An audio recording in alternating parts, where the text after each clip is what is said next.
सभी भाइयों को जय श्री राम। गुरु गोला ज्ञान चैनल पर आप सभी का भाइयों का स्वागत है।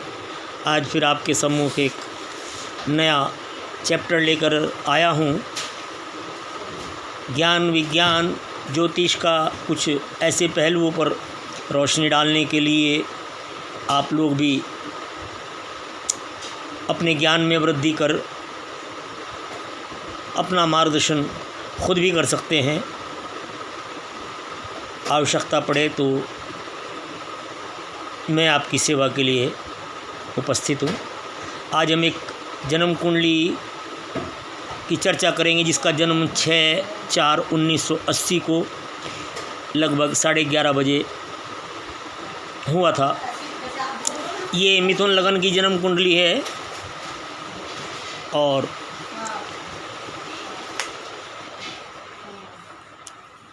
इस लगन का जो स्वामी है बुध, वो भाग्य भाव में विराजमान है केतु के साथ। लग्नेश खुद भाग्य भाव में आकर बैठ गया। इससे स्पष्ट हो गया है कि जीव का भाग्य उन्नति के पथ पर, भाग्योदय के पथ पर निरंतर बहुत जल्द होगा।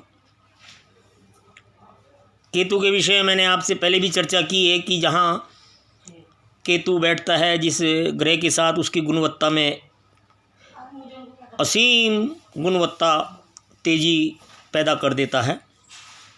अब यदि वो बुध के साथ है, बुध लगन का स्वामी भी है और बुद्धि का कारक भी है, तो इन दोनों में ही उसके भाग्य की प्रगति के लिए उसको सहयोग मिलेगा। बाकी बात करते हैं भाग्य भाव के स्वामी शनि की, दसम भाव के स्वामी गुरु की और एकादश भाव के स्वामी मंगल की। जो तीनों ही ग्रह तृतीय भाव के अंदर बैठे हैं। तीनों ग्रहों की युति अपने आप में और उन तीनों ग्रह की दृष्टि भाग्य में बैठे हुए बुध के ऊपर है, लगन के स्वामी। तो ये स्पष्ट संकेत है कि ये जीवात्मा सत्ता सुख भोगने के लिए निरंतर प्रगति के पथ पर आरूढ़ रहेगी।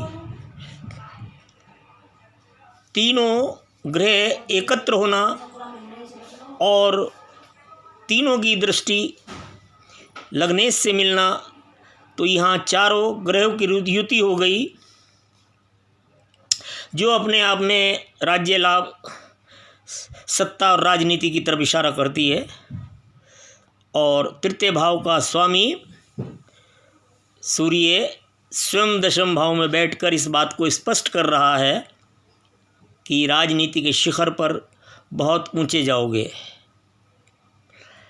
ये तो ग्रहों की युति का प्रभाव और अधिक बलवान होने के लिए आपको मैं बताऊं कि शनि जो भाग्य का स्वामी है, सप्तम दृष्टि से खुद अपने घर को देख रहा है।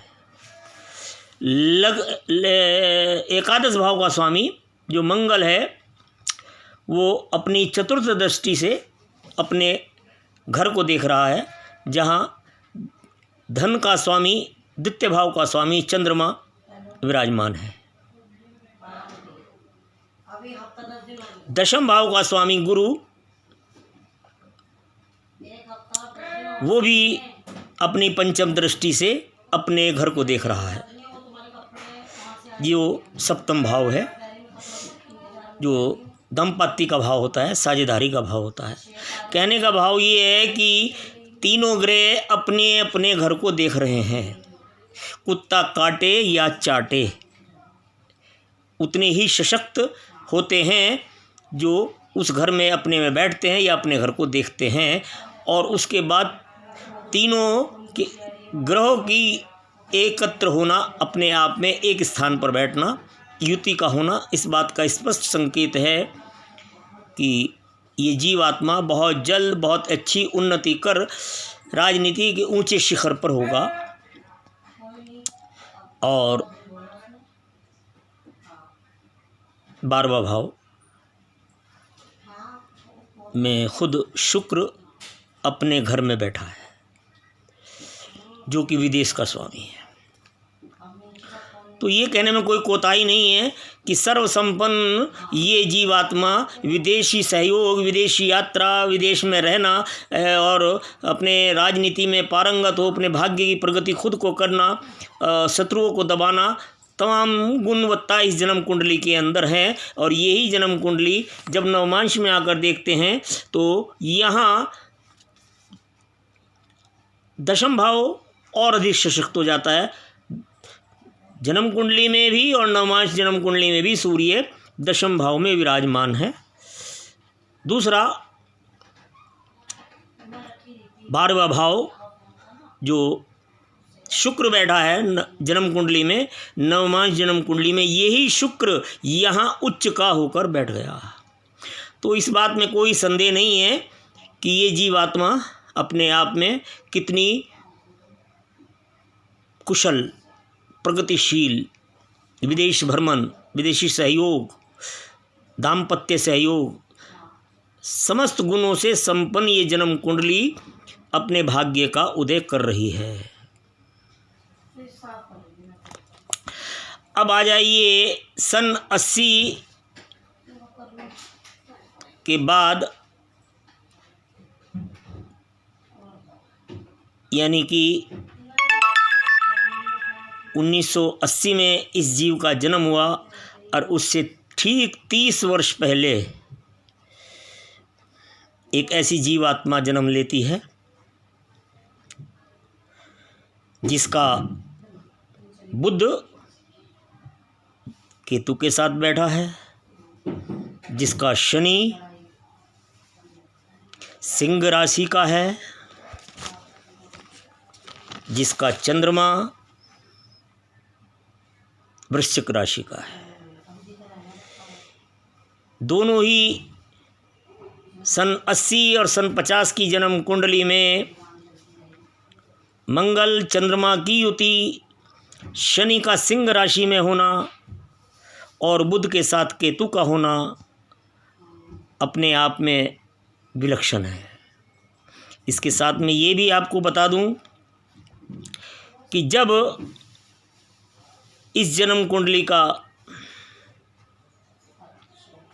उदय हुआ उस समय आज भी आप देखेंगे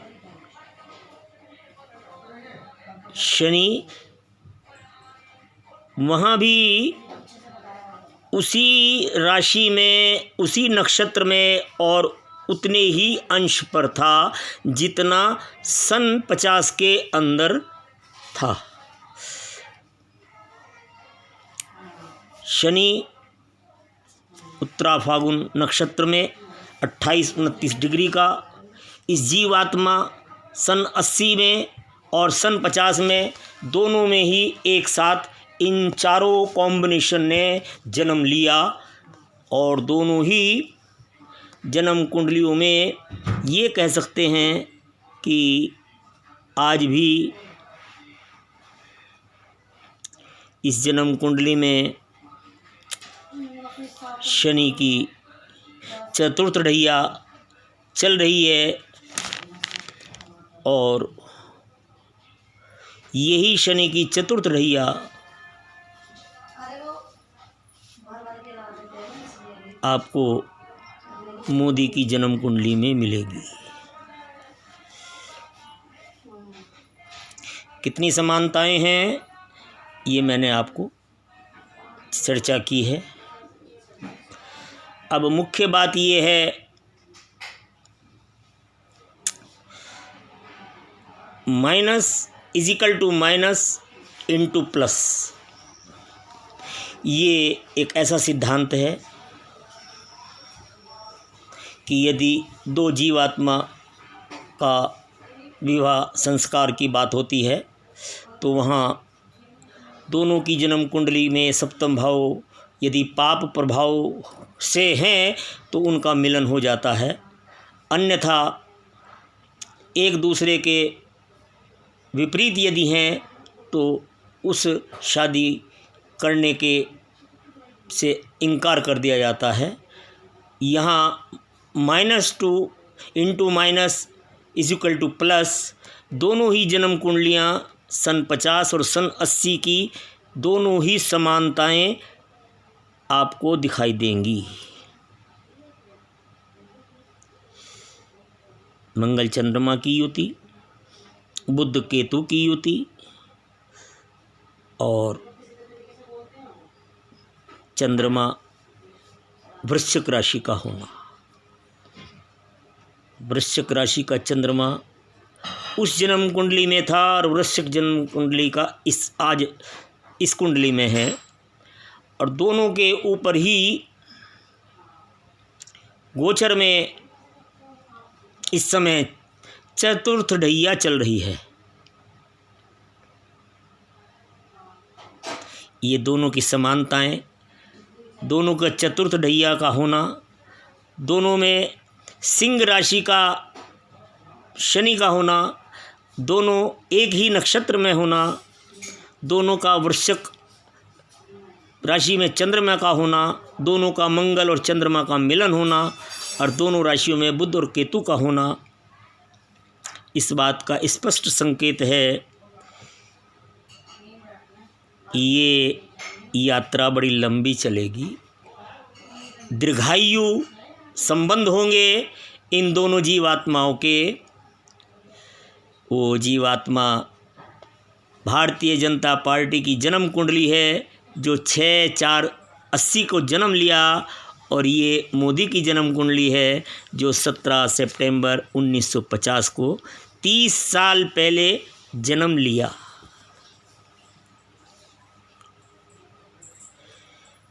अब आप आगे चलेंगे तो आज के परिवेश में दोनों ही जन्म कुंडली में चतुर्थ ढैया चल रही है,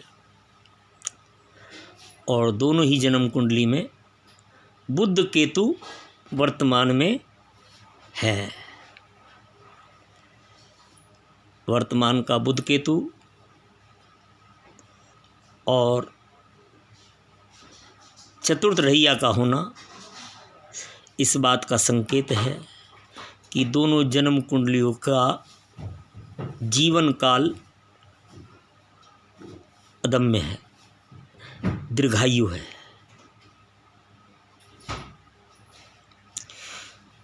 ये minus is equal to minus into plus का फार्मूला लागू होता है, और यही लागू होता है repel similar pole. Repel similar pole के आधार पर ही ये समस्त ब्रह्मांड, समस्त ग्रहों का संचालन, पृथ्वी की हर जीवात्मा की प्रतिक्रिया और ग्रहों का असर रिपेल सिमिलर पोल के आधार पर ही चलता है।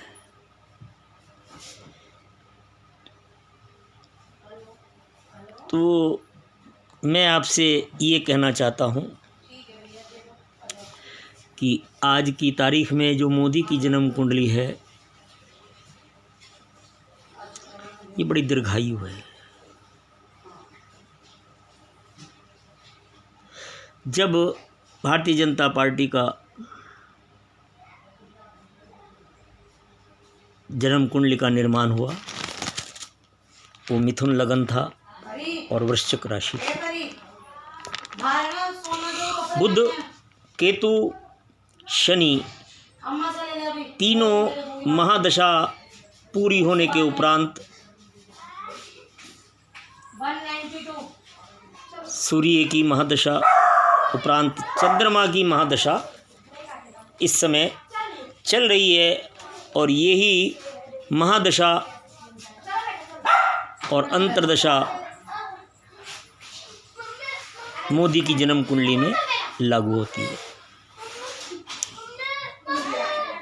आपको ये जानकर हैरानी होगी कि इस भारतीय जनता पार्टी की जन्म कुंडली का जो दीर्घ आयु है वो बहुत ही लंबी और दीर्घायु है, निरोगी है, इसको कोई नहीं रोक सकता। इसको चलाने वाला साधक 30 साल पहले जन्म ले चुका था इसी योग के साथ, जो आज हमारे सामने खड़ा है धर्म युद्ध करने के लिए। उसी जन्म कुंडली के आधार पर ये जन्म कुंडली बहुत ही पॉजिटिव और अपने आप में दीर्घायु बनती है। आप देखिएगा जन्म कुंडली के अंदर मोदी की सूर्य, बुध और केतु की युति, वो भी लाभ भाव में, और सवग्रही बुध के साथ, वक्री बुध के साथ, केतु के बुध के साथ ऐसा ही योग 19 मार्च 2024 को मतदान के दिन शुरू हुआ था और यही योग फिर 4 जून 2024 को बन रहा है। मोदी की जन्म कुंडली का वो गोचर 1950 का सेम 19 मार्च और 4 जून को भी इवेंट के अंदर दिखाई देगा, जो इसकी विजय पताका का सूचक है। आज का ज्ञान इतना ही काफ़ी है। फिर आपसे मिलेंगे नए ज्ञान के साथ।